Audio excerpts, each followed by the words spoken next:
अस्सलाम वालेकुम। Hey there guys. तो हम लोग ने क्या स्टार्ट किया हुआ था, हमने एंडोक्राइनोलॉजी स्टार्ट की हुई थी। सबसे पहले एंडोक्राइनोलॉजी का वैसे मतलब पता होना चाहिए। तो उसका मतलब होता है कि हमने इसमें हार्मोन्स की स्टडी करनी होती है। तो हाइपरथायराइडिज्म मैंने पहले पढ़ा दिया था। आज का टॉपिक है हाइपोथायराइडिज्म।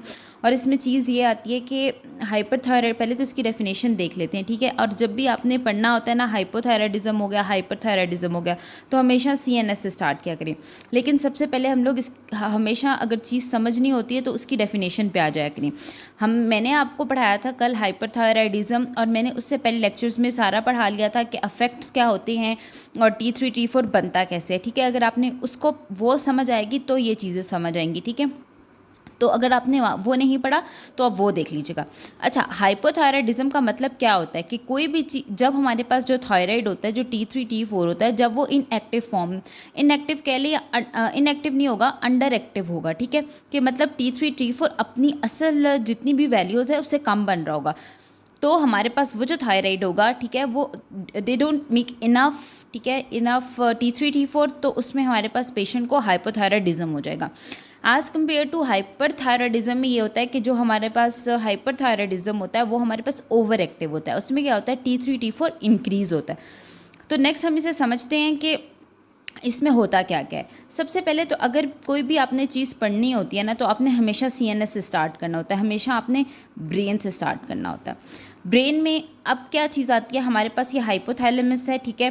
और ब्रेन में जो हमारे पास हाइपोथैलेमस होता है, ये हमारे पास पिट्यूटरी ग्लैंड्स हैं, ये एंटीरियर पिट्यूटरी है, ये पोस्टीरियर पिट्यूटरी है, ठीक है। अब हम लोग पहले मैकेनिज्म पढ़ते हैं कि T3 T4 का एक नॉर्मल पाथवे आपको पता होना चाहिए। ये वैसे ऑलरेडी पहले समझा दिया गया, लेकिन मैं दोबारा से एक्सप्लेन कर देती हूँ कि नॉर्मल क्या होगा कि ब्रेन के अंदर हाइपोथैलेमस होगा, ठीक है। हाइपोथैलेमस का काम क्या होगा, उसने हम लोगों के पास सिग्नल्स भेजने, ठीक है। उसका काम है सिग्नल भेजना। आगे सिग्नल वो कौन सा भेजेगा, TRH। और ये TRH हाइपोथैलेमस डायरेक्टली नहीं भेजेगा। हाइपोथैलेमस में हमारे पास एक न्यूक्लियस होगा जिसे पैरावेंटिकुलर न्यूक्लियस कहते हैं। ये पैरावेंटिकुलर न्यूक्लियस इस चीज़ को फेंके, इस चीज़ को सॉरी एक्टिव करेगा। ये सिग्नल जाएगा हमारे पास एंटीरियर पिट्यूटरी के पास, ठीक है। एंटीरियर पिट्यूटरी के पास ये हमारे पास सिग्नल जाएगा TRH का। TRH जब इधर एंटीरियर पिट्यूटरी में जाएगा तो एंटीरियर पिट्यूटरी को यार एक सिग्नल मिल जाएगा कि चलो यार काम करो, ऊपर से सिग्नल आए हैं तो तुमने ना DSH बनाना है। तो जो इंटीरियर पिट्यूटरी ग्लैंड में हमारे पास पड़े होते हैं ना थायरोट्रॉप सेल्स, थायरोट्रॉप्स, ये थायरोट्रॉप्स क्या करते हैं, ये एक्टिव होते हैं और ये TSH बना देते हैं, थायराइड स्टिमुलेटिंग हार्मोन, ठीक है। लिख देती हूँ मैं, थायराइड स्टिमुलेटिंग हार्मोन्स, ये थायराइड स्टिमुलेटिंग हार्मोन्स बना देती है। जब ये थायराइड स्टिमुलेटिंग हार्मोन बनता है, उसके बाद ये आके आपके बटरफ्लाई शेप थायराइड ग्लैंड पे काम करता है। जब ये थायराइड ग्लैंड पे काम करता है तो उधर से फिर क्या बनता है, T3 T4। और ये T3 T4 जो जैसे बनता है वो मैंने आपको पहले बता दिया, एक फॉलिकुलर सेल्स होते हैं, उससे ये जाके बनता है, ठीक है।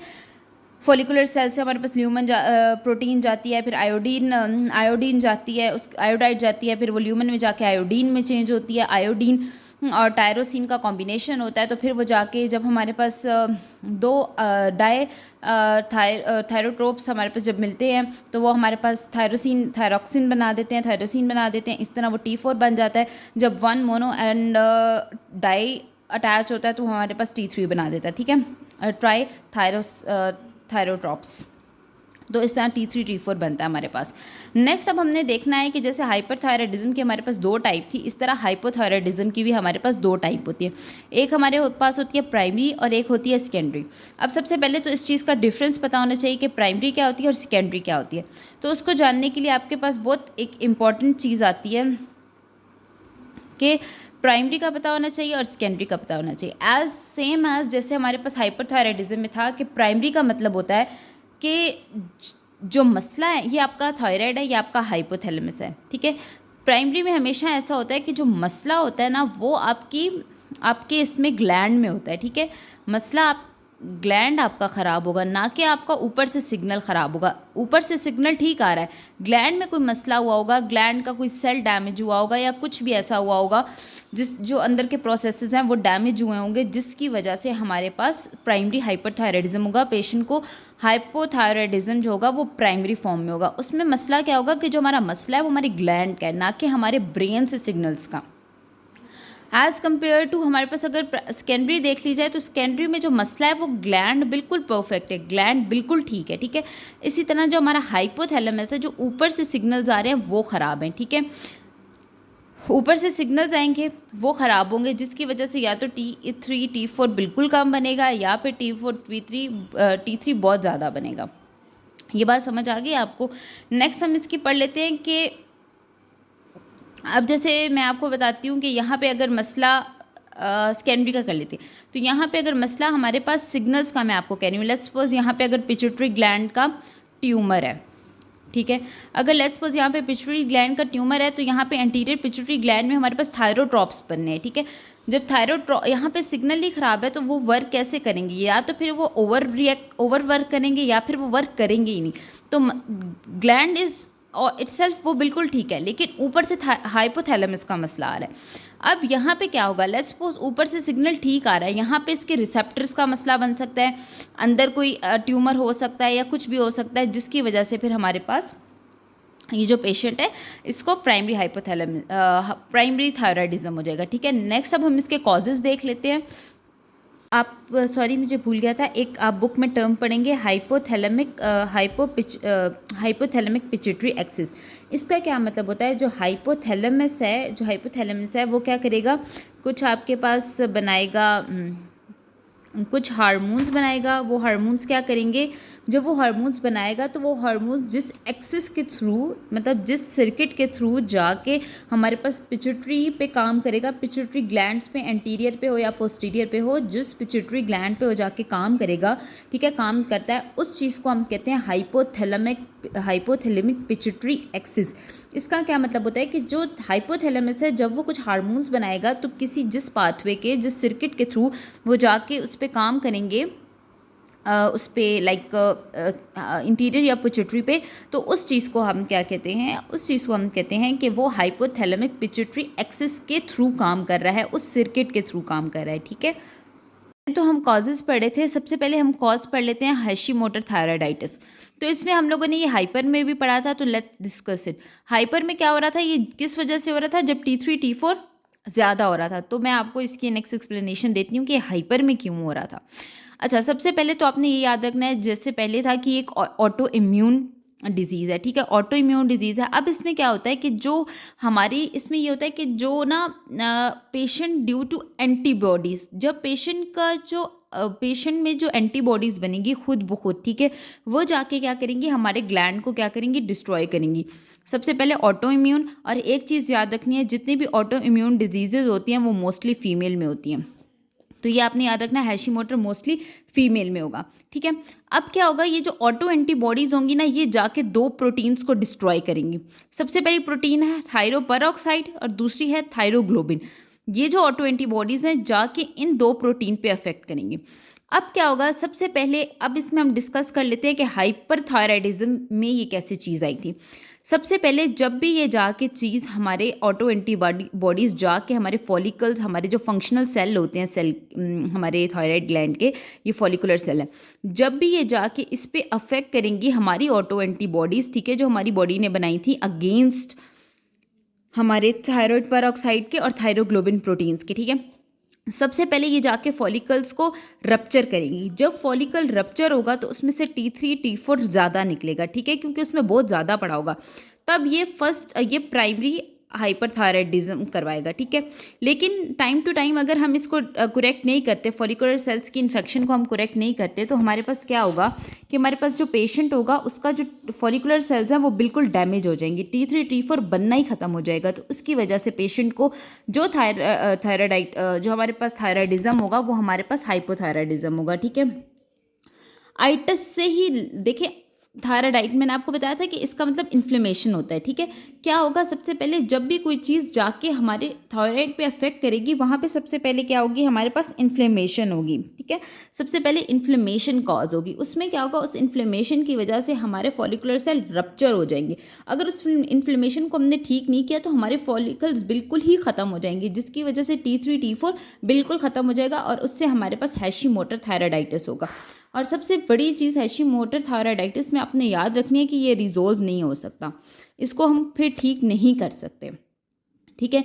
इस तरह नेक्स्ट आ जाते हैं, हमारे पास ये है पोस्टपार्टम थायराइडाइटिस। हमने पोस्टपार्टम थायराइडाइटिस हाइपरथायराइडिज्म में भी पढ़ा था। अब इसमें क्या होता है कि हमारा ग्लैंड है, ठीक है, इसमें फॉलिकुलर सेल है। सबसे पहले याद रखना है कि एक आपको पोस्टपार्टम से पता चल रहा है कि जैसे ही एक लेडी बेबी डिलीवर करती है, ठीक है, उसके बाद हमारे पास जो थायराइडाइटिस होगा वो हमारे पास पोस्टपार्टम होगा। जैसे पोस्टपार्टम हैमरेज हो जाती हैं, ये सब, ठीक है।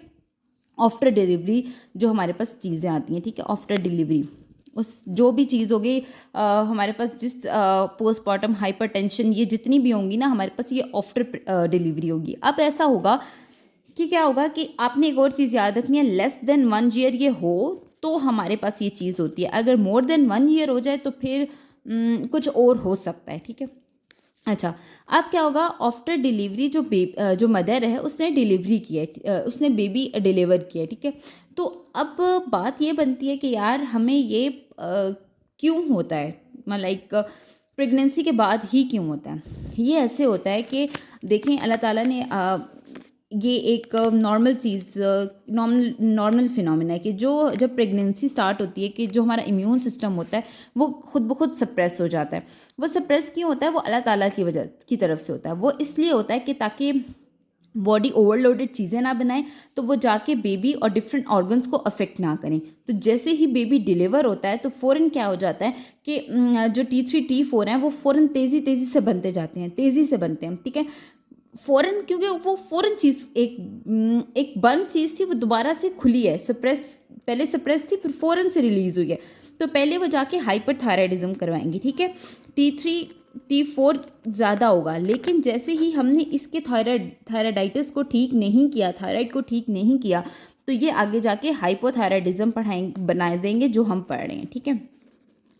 अच्छा, अब चीज़ ये है कि ये जो थायराइडाइटिस है ये रिजॉल्व्ड है, ये रिजॉल्व हो सकता है, ठीक है, ये चीज़ होगी। अब इसके डिफरेंस पढ़ लेते हैं। मोस्टली हमारे पास बुक्स में इसका क्वेश्चन हमारे पास एग्जाम में भी आ जाता है कि आप डिफरेंट बताएं कि जो हैशीमोटो है और जो हमारे पास पोस्टपार्टम थायराइडाइटिस है उनमें डिफरेंट क्या है। लेट्स सपोज हम लोगों को कह देते हैं पेपर में कि एक केस दे देते हैं कि हाइपोथायराइडिज्म हुआ हुआ है पेशेंट को और इसके साथ ना क्या कहते हैं, हाइपोथायराइडिज्म हुआ है, T3 T4 की जो है ना वैल्यू वो कम हुई है। तो आप बताएं कि हैशीमोटो है या ये हमारे पास पोस्टपार्टम थायराइडाइटिस है। तो आपने हमेशा एक चीज़ याद रखनी है, सबसे पहले तो आपने प्रेगनेंसी को देखना है, ठीक है। जब आप प्रेगनेंसी देखेंगे आपको अंदाज़ा हो जाएगा कि ये पोस्टपार्टम थायराइडाइटिस है।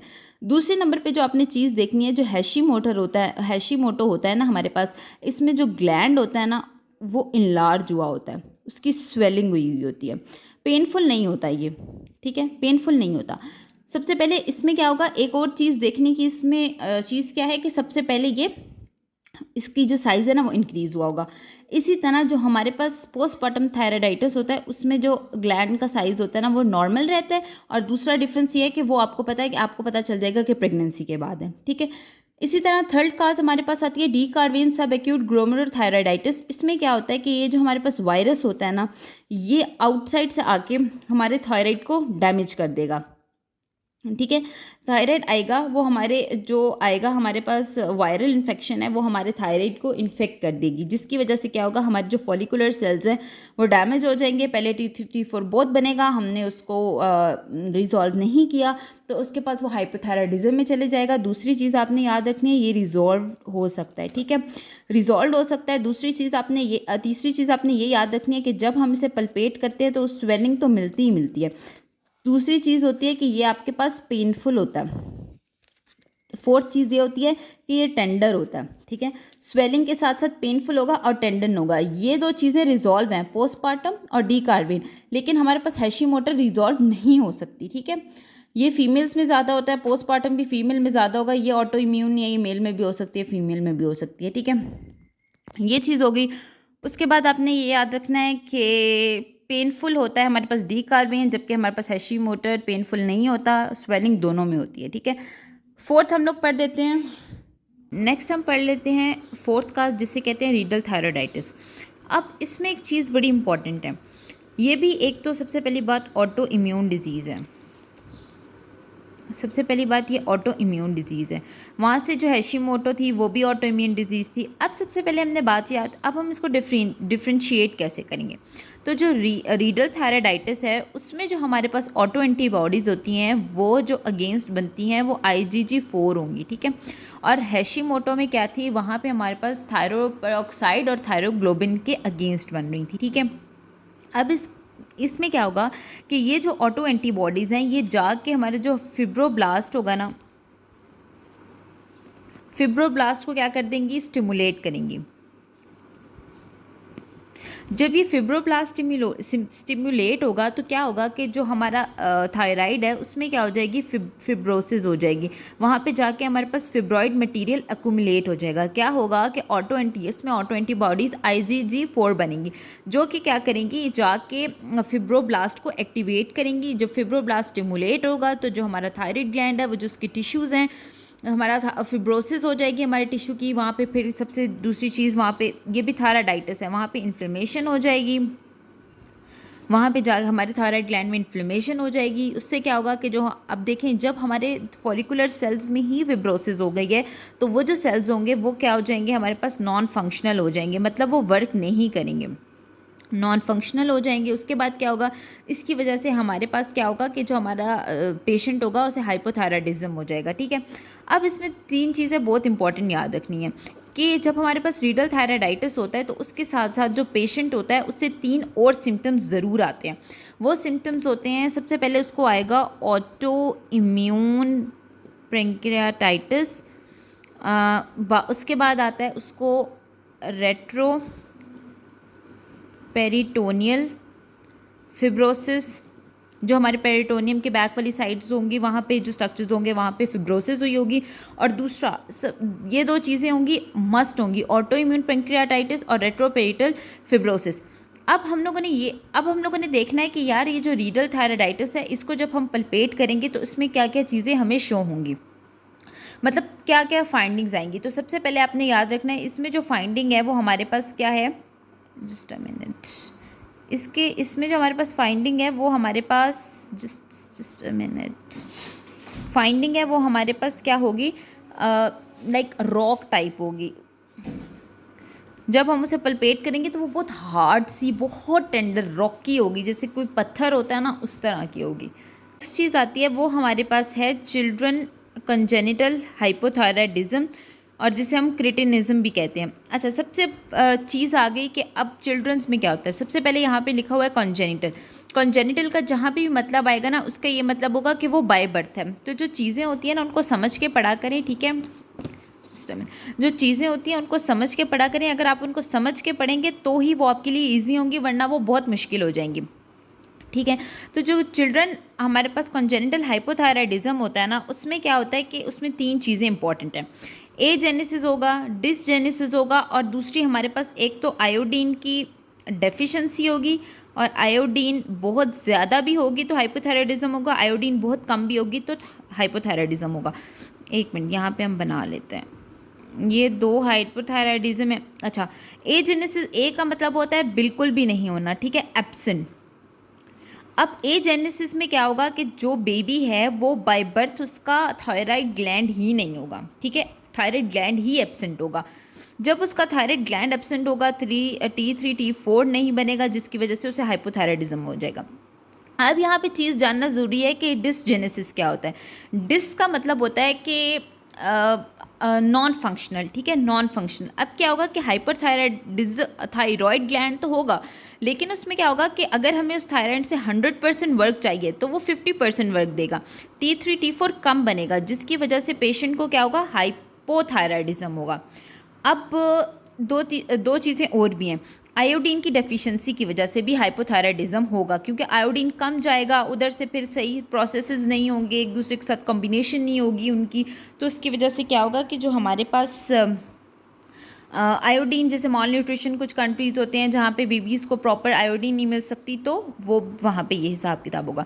अब सबसे इम्पॉर्टेंट बात होती है कि आयोडीन ज़्यादा होने की वजह से क्या होगा। तो मैंने बात पहले फिजियोलॉजी में पढ़ाया था कि आयोडीन यहाँ से जाएगी, यहाँ पे हमारे पास सोडियम के अन्य रिसेप्टर्स पड़े होंगे, ठीक है। तो फिर ये आगे जाके जब सोडियम अंदर जाएगी अपने साथ आयोडाइड लेके जाएगी, तो यहाँ पे ल्यूमेन पड़ा होगा, वहाँ पे उसको एक्सचेंज किया जाएगा थायरोपेरोक्साइड की जो उसको चेंज करेगा आयोडाइड से आयोडीन में।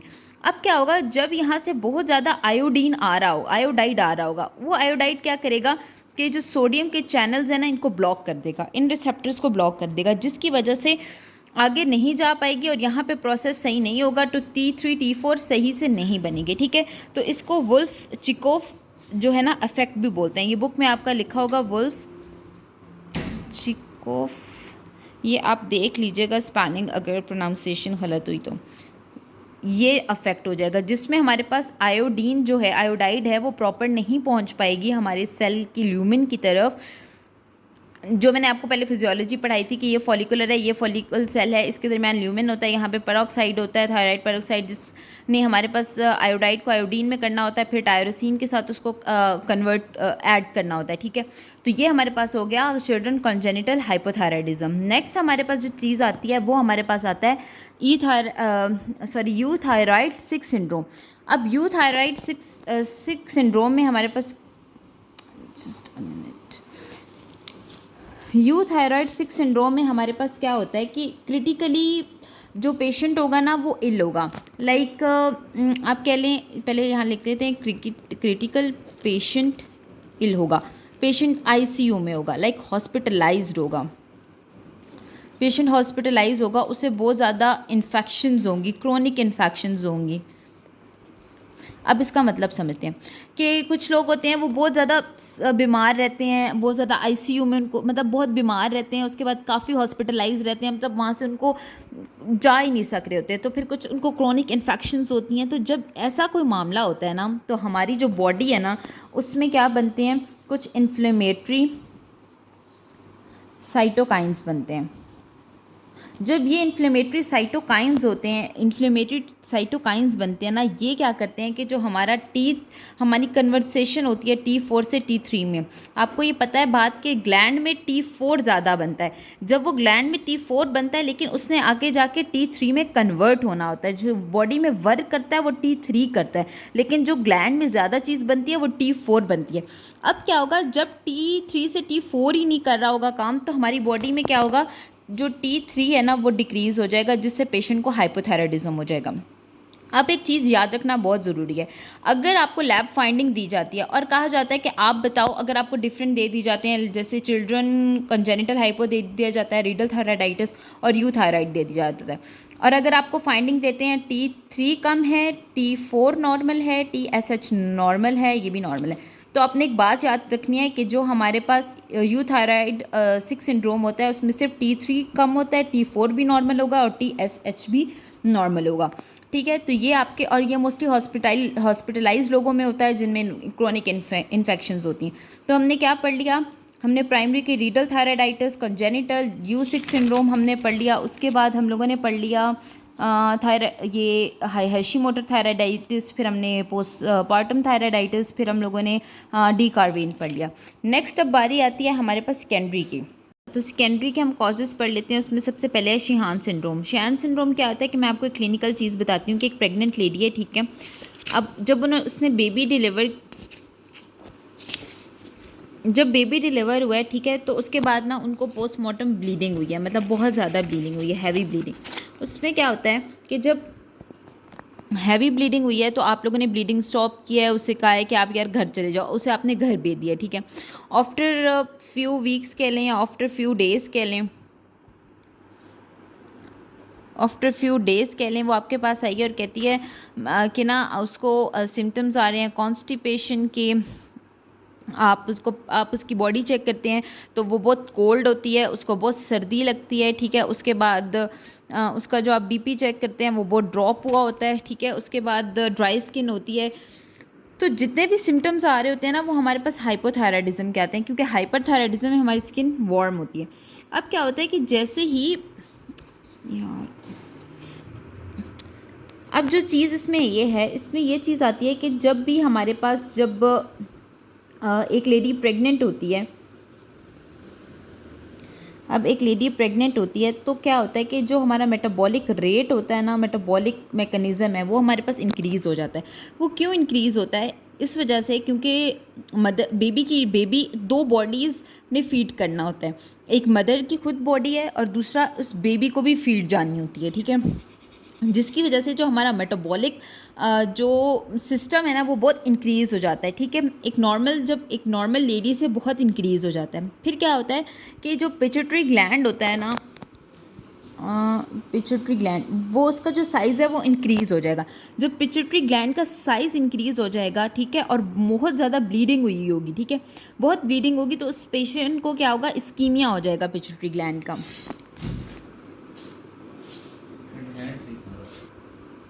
पिट्यूटरी ग्लैंड का क्या हो जाएगा, इस्कीमिया हो जाएगा उसे, ठीक है, ऑफ पिट्यूटरी ग्लैंड। अब इसमें चीज़ क्या आती है कि आप तो ऊपर से इतनी हैवी ब्लीडिंग करवा रहे हैं, ठीक है। जब हमारे पास पिट्यूटरी ग्लैंड हाइपरप्लेजिया में चला गया प्रेगनेंसी में, ठीक है, तो मेटाबॉलिक उसको रेट भी ज़्यादा है। ऊपर से आप क्या कर रहे हैं, आप उसकी हैवी ब्लीडिंग करवा रहे हैं जिसकी वजह से हमारा जो उसको ब्लड चाहिए, उधर से उसको ब्लीडिंग हो रही है, उधर से उसको फिर जब आपको प्रॉपर उसको ब्लड नहीं मिलेगा उसकी बॉडी को, तो वो कैसे मेटाबॉलिक रेट ज़्यादा होगा, ठीक है। तो ये हमारे पास क्या होती है, पोस्टमार्टम, और इसे हम शिहान सिंड्रोम कहते हैं, क्योंकि और इससे फिर हाइपोथायराइडिज्म हो जाती है, क्योंकि आप पिट्यूटरी ग्लैंड का इस्कीमिया हो गया, तो वहाँ से जब हमारे पास सिग्नल्स ही नहीं सही आएंगे तो हमारे पास हाइपरथायराइडिज्म हो जाएगा। वहाँ से प्रॉपर सिग्नल्स नहीं आएंगे, वो वर्क नहीं करेंगे, ठीक है। तो ये हमारे पास एक सिंपल एग्जांपल थी, ठीक है, और हमेशा ये फीमेल प्रेगनेंसी में ही होता है, अदरवाइज नहीं होता, ठीक है। इसमें हमारे पास पिट्यूटरी ग्लैंड का इस्कीमिया हो जाता है। आपने सबसे इंपॉर्टेंट बात याद रखनी है, जो शिहान सिंड्रोम है उसमें हमारे पास पिट्यूटरी ग्लैंड का इस्कीमिया होता है, ठीक है, जिसकी वजह से हमें हाइपोथायराइडिज्म हो जाता है, इसमें हाइपरप्लेजिया होता है, ठीक है। ये चीज़ें याद रखनी है। अब हम लोग पढ़ लेते हैं क्लिनिकल फीचर्स जो हमें शो होते हैं जब हमारे पास हाइपोथायराइडिज्म होता है। हम लोग पढ़े थे क्लिनिकल फीचर्स, ठीक है, तो मैंने ऑलरेडी यहाँ पे लिख लिया है, ठीक है। अच्छा, सबसे पहले मेटाबॉलिक में उसको क्या होता है कि आपके पास एक पेशेंट आएगा, वो कहेगा डॉक्टर मुझे ना स्वेटिंग नहीं हो रही, मेरा वेट गेन होता जा रहा है, ठीक है, और मुझे बहुत शिवरिंग होती है, मतलब बहुत सर्दी लगती है, मेरी बॉडी बहुत शिवर करती है। अब होता क्या है कि जो हमारी बॉडी में स्किन पे स्पीशीज ग्लैंड होते हैं जो सीबम बनाते हैं, जो हमारे पास स्वेट ग्लैंड्स होते हैं, जो T3 T4 है ना, उसने जाके स्वेट ग्लैंड्स को स्टिमुलेट करना होता है। जब T3 T4 हमारे पास हाइपोथायराइडिज्म के हैं, ठीक है, जब वही नहीं होंगे तो हमारे पास वो इन स्वेट ग्लैंड्स को एक्टिव नहीं करेंगी। जब स्वेट ग्लैंड एक्टिव नहीं होगी तो हमारे पास जो सिक्रीशन है वो हमारे पास डिक्रीज़ हो जाएगी। जब सिक्रीशन डिक्रीज़ होगी तो आपको पता है जब स्वेटिंग होती है तो वो हमारी बॉडी जो वाटर है वो मतलब वाटर ही एक्सक्रीट होता है ना, वो एवोपरेट होता रहता है, हमारी बॉडी से एक्स्ट्रा वाटर निकलता रहता है, ठीक है। तो क्या होगा कि जो वाटर जब स्वेटिंग ही नहीं होगी तो हमारी बॉडी में वाटर स्टोर होता रहेगा। जब वाटर स्टोर होगा तो जो हमारे पास सोडियम है ना वो इंक्रीज़ हो जाएगा, ठीक है। तो हमारे पास क्या होगा, हाइपोनेक्ट्यूरीमिया हो जाएगा, ठीक है। ये एक चीज़ होगी बॉडी के अंदर। अब दूसरा जहाँ पे ये जो कह रहा था पेशेंट ने कहा है कि सर मेरा वेट गेन हो रहा है, तो आपने ये चीज़ याद रखनी है कि हाइपरथायराइडिज्म में चीज़ें टूटती हैं, ठीक है, लेकिन हाइपोथायराइडिज्म में चीज़ें बनती रहती हैं, ठीक है, कभी वो कम नहीं होती, वो डिक्रीज़ होती हैं। ये डिफरेंस याद रखना। हाइपरथायराइडिज्म में हमेशा जो पेशेंट होता है उसका वेट लूज़ होता है। वो क्यों होता है, क्योंकि आपको पता है जो हमारे पास थायराइड T3 T4 होता है ना, उसका काम क्या होता है कि जो हमारी बॉडी में एनाबोलिज्म और कैटाबोलिज्म है, ठीक है। एनाबोलिज्म का मतलब होता है चीज़ को बनाना और कैटाबोलिज्म का मतलब होता है चीज़ को तोड़ना। तो हाइपर में हमारे पास चीज़ टूटेगी, लेकिन हमारे पास जो T3 T4 जब हमारे पास कम होगा तो चीज़ क्या होगी, ज़्यादा से ज़्यादा बनेगी। तो इसमें क्या होगा कि जब चीज़ बन रही है, हमारे अंदर का फैट्स टूट नहीं रहे, ब्रेक नहीं हो रहे, मतलब एनाबोलिज्म का प्रोसेस ज़्यादा हो रहा है, कैटाबोलिज्म का प्रोसेस कम हो रहा है, तो पेशेंट है वो वेट गेन के साथ आएगा। लेकिन हाइपरथायराइडिज्म में पेशेंट हमेशा वेट लूज़ के साथ आता है। नेक्स्ट चीज़ आती है स्किन की। अब स्किन में क्या होगा कि स्किन और हेयर में, अब देखें जो हमारे पास स्किन है उसे न्यूट्रिशन चाहिए, हमारे सेल्स को, हमारे हेयर्स को न्यूट्रिशन चाहिए फॉर हेयर ग्रोथ, ठीक है। अच्छा, एक स्किन के लिए आप एक अच्छी स्किन के लिए आपको अच्छे न्यूट्रिएंट्स चाहिए होते हैं, तो जो हमारे साथ हमारे ब्लड में न्यूट्रिएंट्स होते हैं। अब ब्लड वेसल से हमारे पास जाना है स्किन में ब्लड।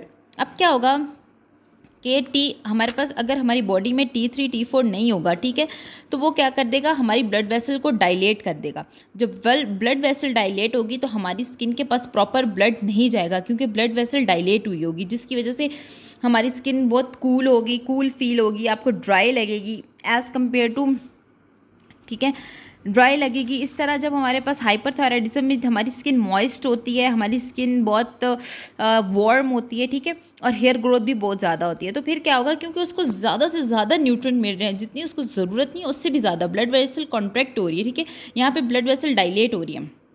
अब क्या होगा कि हमारे पास ड्राई होगी, कूल स्किन होगी और हेयर ग्रोथ भी कम होगी। अब हम बोन का प्रोसेस देख लेते हैं। मैंने आपको पहले बताया था कि जो हाइपरथायराइडिज्म होता है उसमें क्या होता है कि हमारे पास चीज़ ज़्यादा से ज़्यादा बनती है। तो ऑस्टियोब्लास्ट में क्या होती है, बोन बनती है, ऑस्टियोक्लास्ट में बोन टूटती है।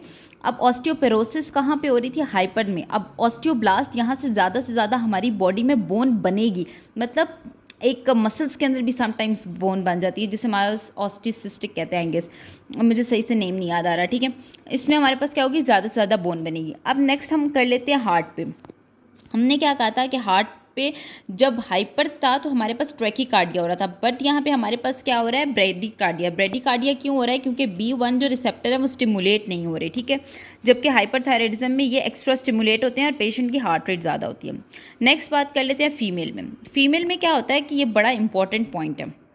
हाइपोथायराइडिज्म में क्या होगा कि जो फीमेल होगी उसे एमेनोरिया और इनफर्टिलिटी होगी। वो क्यों होगी, क्यों, इसलिए होगी कि जो T3 T4 है, ठीक है, वो बहुत कम बनेगा, हाइपोथायराइडिज्म है ना, तो उसकी जगह पे क्या होगा, TSH TRH जो थायराइड स्टिमुलेटिंग हार्मोन है, जो थायराइड रिलीजिंग हार्मोन है, वो हमारे पास ज़्यादा से ज़्यादा बनेंगे। जब वो ज़्यादा से ज़्यादा बनेंगे, उन्होंने क्या करना है, जो हमारे पास प्रोलैक्टिन है उसे ज़्यादा से ज़्यादा बनाना है। अब प्रोलैक्टिन का काम क्या होता है, FSH और LH को ना इनहिबिट करना, ठीक है। अब क्या होगा कि ज़्यादा से ज़्यादा बन रहा है प्रोलैक्टिन और हमारे पास FSH, वो क्या करेगा, ज़्यादा से ज़्यादा उसे इनहिबिट करेगा, जिसकी वजह से पेशेंट को, फीमेल को एमेनोरिया, इनफर्टिलिटी के सिम्टम्स आएंगे। नेक्स्ट बात कर लेते हैं मसल्स की। अब मसल्स में क्या होता है, T3 T4 कम होगा तो क्या होगा कि हमारे पास जो थायरोग्लोबिन होंगे, हमारे पास जो थायरोग्लोबिन्स होंगे वो ज़्यादा से ज़्यादा हमारी बोन के अंदर डिपॉजिट होंगे और हमारी बोन में इन्फ्लेमेशन, हमारी मसल्स में इन्फ्लेमेशन हो जाएगी, जिसकी वजह से जो साइटोकाइनेज एंजाइम्स होते हैं वो ज़्यादा से ज़्यादा हमारी बॉडी में बनते हैं, ठीक है। इन्फ्लेमेशन होगी तो हमें मायोपैथी होगी। मायोपैथी का मतलब होता है जो बोन में वीकनेस फील होती है, पेन वगैरह होता है, तो उसे हम मायोपैथी कहते हैं। ये मसल्स में इसका रोल है, ठीक है। नेक्स्ट हमारे पास चीज़ आ जाती है CNS में, जो कि बहुत इंपॉर्टेंट है। अब पेशेंट, जब हमारे पास T3 T4 कम होगा तो पेशेंट बहुत ड्रॉजी होगा, लाइक वो बहुत स्लीपी होगा, नॉन एक्टिव होगा, लाइक वो बहुत बहुत लेजी सा होगा इस तरह। वेट गेन मैंने आपको पहले बता दिया, एनाबोलिज्म का प्रोसेस ज़्यादा होगा, कैटाबोलिज्म का प्रोसेस कम होगा। ये हमारे पास मसल्स में, ये हमारे पास कितने सिम्टम्स थे, 6, 1 2 3 4 5 6 7 8 सिम्टम्स थे, क्लिनिकल फीचर्स थे हमारे पास हाइपोथायराइडिज्म के, और ये सेकेंडरी में भी शो होते हैं और हमारे पास ये हाइपो में भी शो होते हैं, ठीक है। ये आज का हाइपोथायराइडिज्म का प्रोसेस था, जिसमें पहले हाइपोथायराइडिज्म की हमने डेफिनेशन पढ़ी, फिर हमने उसका नॉर्मल मैकेनिज्म पढ़ा, उसके बाद हम लोगों ने प्राइमरी और सेकेंडरी में डिफरेंस देखा, फिर हम लोगों ने प्राइमरी और सेकेंडरी की कॉजेज़ देखी, कौन कौन सी डिजीज़ उसमें आती हैं, ठीक है। उसके बाद हम लोगों ने क्लिनिकल फीचर्स देखे। मैं आपको नेक्स्ट अब बुक से बता देती हूँ कि आपने ये कहाँ से पढ़ना। तो उस दिन ये हाइपरथायराइडिज्म का यहाँ से कर लिया था, और ये हाइपोथायराइडिज्म ये सारा आपने पढ़ लेना है बुक से, ये मैंने पढ़ा दिया है, ठीक है। ऑलरेडी ये मेरी बुक बिल्कुल न्यू है, तो इसकी वजह से इधर कुछ नोट्स नहीं बने हुए। अगर नोट्स भी यहाँ पे होते तो मैं आपको वहाँ से भी एक्सप्लेन कर देती।